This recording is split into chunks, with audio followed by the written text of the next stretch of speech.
Olá, galerinha. Professor César Bodão. Eu tô aqui hoje para gravar. A gente não pode parar em função do coronavírus, a gente não pode ficar inerte, senão é pior, né? Então vamos aí gravar esse vídeo para vocês para falar sobre a partícula C. Né? A partícula C que é uma das coisas que as pessoas também confundem muito em se tratando aí da utilização dos verbos, da partícula C como pronome, da partícula C como conjunção e até como substantivo, tá? Então vamos lá. Ó, a partícula C pode ser utilizada como pronome, pode ser utilizada como conjunção, né? Pronome no caso, pronome oblíquo, ou pode ser usada como substantivo, tá? Obviamente que ela é mais usada como pronome, partícula C como pronome. Vocês vão saber a diferença, se tiver depois do verbo, tem aquele hífen que separa a partícula do verbo, ok? E como conjunção, nós vamos ter a conjunção integrante ou a conjunção condicional. E como substantivo, quando você usar na função própria do substantivo ou como sujeito, enfim, quando estiver acompanhado de um artigo, ou quando estiver acompanhado de um pronome, tá? Então vamos lá. Nós vamos ver nessa primeira parte 4 funções da partícula C. Nós vamos ver a partícula C como partícula passivadora, como pronome reflexivo, como pronome recíproco, ou também chamado de pronome reflexivo recíproco, ou como índice de indeterminação do sujeito.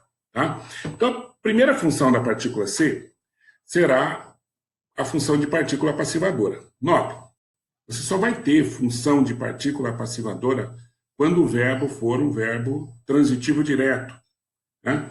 Quando você puder perguntar o que para o verbo. Tá? Se você puder perguntar o que para o verbo é um verbo transitivo direto. E aí você tem a partícula passivadora. Tá? Então, notem aqui. A configuração normalmente, quando a gente diz normalmente, é porque nem sempre pode ser assim, mas na maioria das vezes é assim. Vem primeiro o verbo transitivo direto, depois a partícula C, e logo em seguida o sujeito. Tá? Então, é aquele verbo que você faz a pergunta o quê? Se você fizer a pergunta o quê para um verbo nesta configuração, verbo transitivo direto, mais a partícula C mais o sujeito, a resposta do que vai ser o sujeito. Tá? Então, olha aqui, essa frase é muito comum e, aliás, muito utilizada como de maneira equivocada, como muitos erros de concordância verbal acontecem nessa situação aqui. Tá? Então, aluga-se esta casa. Pergunta para o verbo, aluga-se o quê? Esta casa é o sujeito. Ok? Então, esta configuração aqui vai mostrar para mim se a partícula é passivadora ou não. Por que é passivadora, professor? Porque está na voz passiva, só que é a voz passiva sintética. Então, uma outra forma de você verificar se esse C é ou não partícula passivadora é mudar desta forma aqui, a gente chama de voz passiva sintética, para a voz passiva analítica. Então, aluga-se esta casa, é a mesma coisa dizer que esta casa é alugada. Tá? Então, esta casa é o sujeito, a resposta do que é o sujeito nesse caso. Ok? Mais uma coisa é o pronome reflexivo, também independente do verbo transitivo direto. Tá? Já a configuração vai ser um pouquinho diferente. Tá? Então, notem que quando você tinha a partícula passivadora, o que vinha primeiro era o verbo transitivo direto, depois a partícula C, depois o sujeito. Já aqui, quando você tem o pronome reflexivo, o que vem primeiro é o sujeito, depois o verbo transitivo direto e depois a partícula C. Notem que aqui, a partícula C, ela pode ser trocada pela expressão a si mesmo ou a si mesma. Tá? Então, vejam, o aluno arranhou-se com o compasso. O aluno arranhou a quem? A si mesmo. Tá? A si mesmo. Isso aqui é um pronome reflexivo. A menina molhou-se com a mangueira, né? Molhou a quem? Molhou a si mesma. Tá? Então, quando você puder fazer essa pergunta em o verbo sendo transitivo direto, é quem? Arranhou o quê?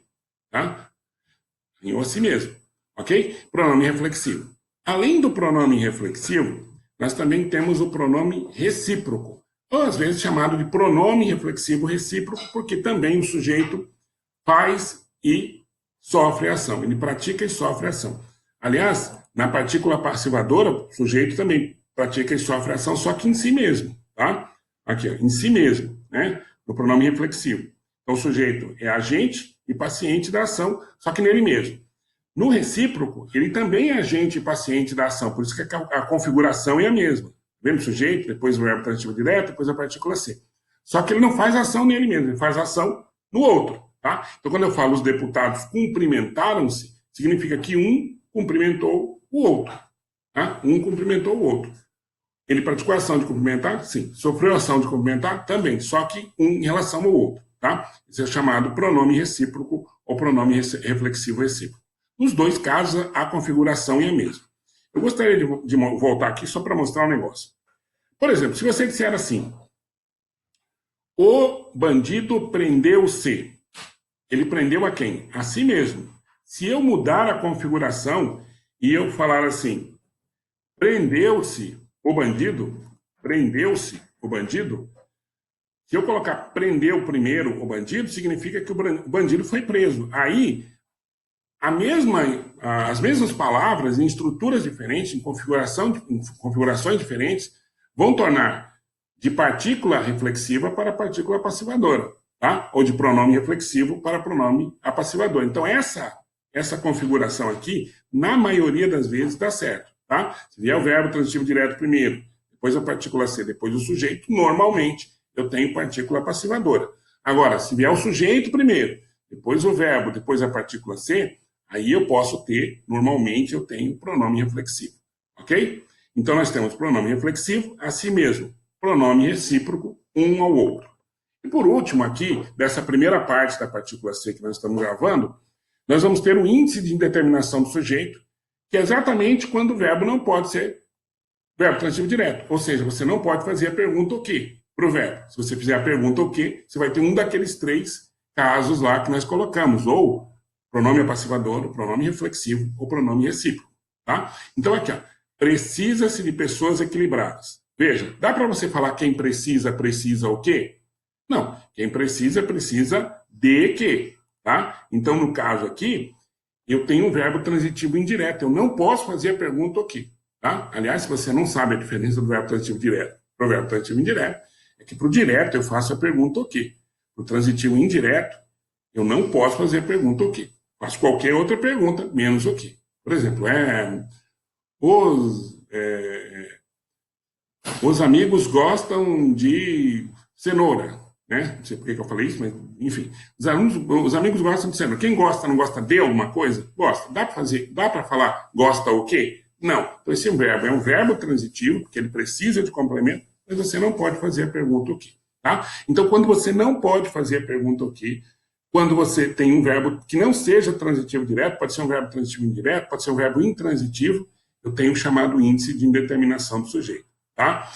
Você só pode também, você tem, na verdade, que saber de uma coisa. Às vezes, eu tenho alguns verbos que têm a partícula ser e que as pessoas confundem com o verbo transitivo direto e, consequentemente, com um desses pronomes que estão ligados ao verbo transitivo direto.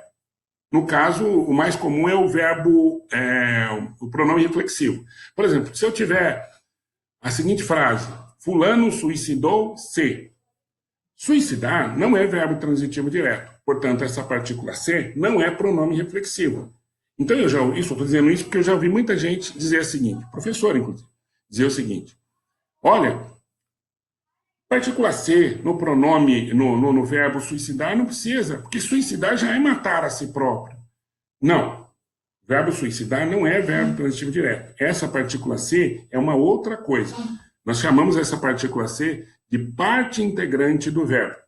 Ela acontece em determinado grupo de verbos, que nós chamamos de verbos pronominais, que precisam obrigatoriamente da partícula ser. É como se você tirasse a partícula ser, você estaria tirando um pedaço do verbo. Ela é parte do verbo. Algumas pessoas chamam de pronomes fossilizados. Tem muito gramático que não gosta, muitos professores que não gostam dessa terminologia. Pronome fossilizado, por quê? Porque ele já está ali e não pode sair.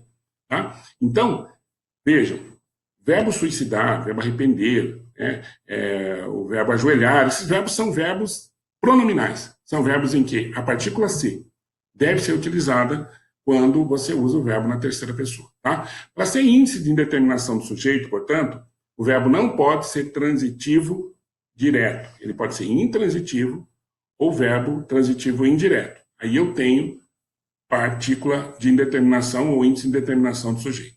Tá? Se o verbo for transitivo direto, eu tenho uma daquelas três últimas que nós vimos lá. Pronome apassivador, quando está a voz passiva. Pronome reflexivo, quando eu posso trocar por a si mesmo. E pronome recíproco, quando eu posso trocar por um ao outro. Ok? Espero que você tenha aproveitado. Fique aí na sua quarentena. Aproveite aí para estudar, para fazer reflexão, tá? Para não ter um daqueles problemas que estão colocando aí, os psicólogos colocam agora, que depressão, ansiedade, se você tiver ansiedade, você vai ter sérios problemas, um deles é a obesidade, que você vai comer pra caramba, tá? E vamos rezar para que essa situação termine logo e a gente possa voltar à nossa atividade normal. Um abraço.